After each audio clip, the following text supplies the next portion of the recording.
The goat's screams tore through the still afternoon air. In the tall grass, a massive python coiled tighter and tighter, its jaws stretched wide, swallowing the animal head first. Flies buzzed around the scene. The goat's legs kicked weakly. Time was running out. Two farmers burst from the fields, machetes in hand. They froze for a split second, seeing the snake's body ripple as it tried to drag the goat into the undergrowth. One wrong move, and the python could strike at them instead. The older farmer shouted, "Block its head." The younger circled to the side, stepping over snapped branches, his eyes locked on the serpent's cold, unblinking stare. Every second counted. The goat's cries grew faint. The python's muscles pulsed, crushing the air from its prey. Snakes like this don't just kill, they suffocate in silence. The younger farmer lunged forward, swinging the flat of his machete against the snake's coils. The python released the goat just enough for it to gasp. But the danger wasn't over. Now the predator's focus shifted to them. Its head rose, tongue flicking, body tensing for a strike. The older farmer thrust a long bamboo pole toward its mouth, forcing it to snap at wood instead of flesh. The younger grabbed the goat's legs, dragging it away from the coils. The python twisted violently, its tail lashing, knocking the younger farmer off balance. For a heartbeat, the snake had both man and goat in reach. The older farmer yelled, "Move," and slammed the bamboo down again, pinning the python's head just enough for the other to scramble free. The goat staggered to its feet, trembling, covered in dirt and saliva but alive.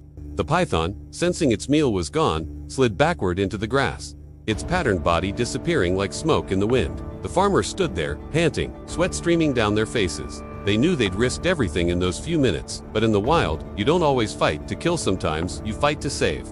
As the goat limped back toward the farm, the younger farmer glanced at the spot where the python vanished. Out here, predators and prey share the same ground, and every rescue is a race against nature itself.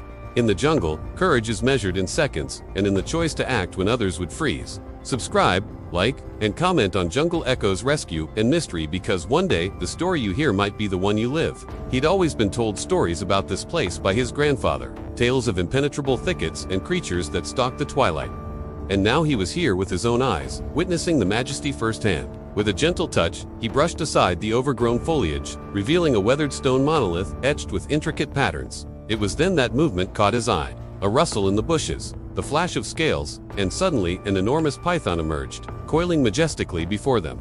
Its eyes, like golden orbs, held an ancient wisdom, a silent testament to countless seasons. With a low hiss, the serpent reared its head, bearing fangs that promised a venomous kiss. Terror gripped him, yet curiosity burned brighter. What was this place? Why had the snake chosen this spot? The villagers believed the monoliths were portals to another realm, guarded by spirits that took on snake form. Was this guardian testing him? The answer, he knew, lay hidden in the depths of the jungle, whispered in the rustling leaves and babbling brooks. His journey had just begun. He pushed deeper into the emerald labyrinth, guided by instinct and the promise of discovery. Vines snaked around him, forming a living tapestry, while the sun dripped gold through the canopy above. Then, hidden amidst the tangled roots and moss-covered stones, he found it a crystal-clear pool, reflecting the sky. And there, entwined around its base, was the python.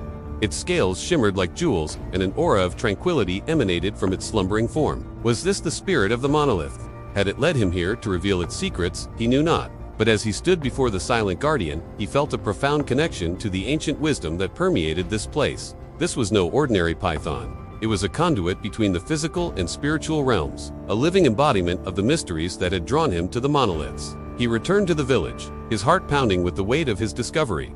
The elders listened intently as he recounted his encounter, his words echoing the reverence he felt. Together, they embarked on a ritual, honoring the python spirit and seeking its blessings. As the village came together, a sense of unity bloomed within him. They had faced fear and emerged with understanding, bridging the gap between the known and unknown. And so, the legend of the monoliths and the python spirit continued, passed down through generations, reminding them that in the heart of the wild, magic still thrived. Do you believe in the magic of our world? Share your thoughts in the comments below. Your stories matter. Now let's turn to our next story. The mighty python loomed over its prey, its powerful jaws already tasting the impending feast. This was no ordinary meal. This was a battle. A desperate struggle ensued, each twist and turn a gamble for survival. The python constricted, squeezing the life out of its captive. But the jaguar fought back, its teeth and claws a blur of motion. This was a dance they'd performed countless times, hunter and hunted, predator and prey. But today, the stakes were higher.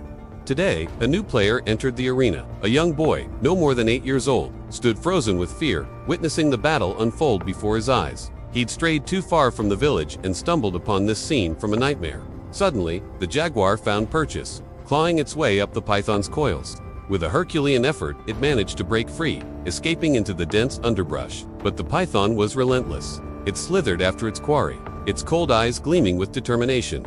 The boy watched in suspense as the chase continued, the jungle echoing with their movements. He couldn't bear to witness the jaguar's fate, yet he couldn't tear his gaze away. As the chase reached its climax, the python cornered the jaguar. The final confrontation was upon them. The jaguar snarled, its hackles raised, ready to make one last stand.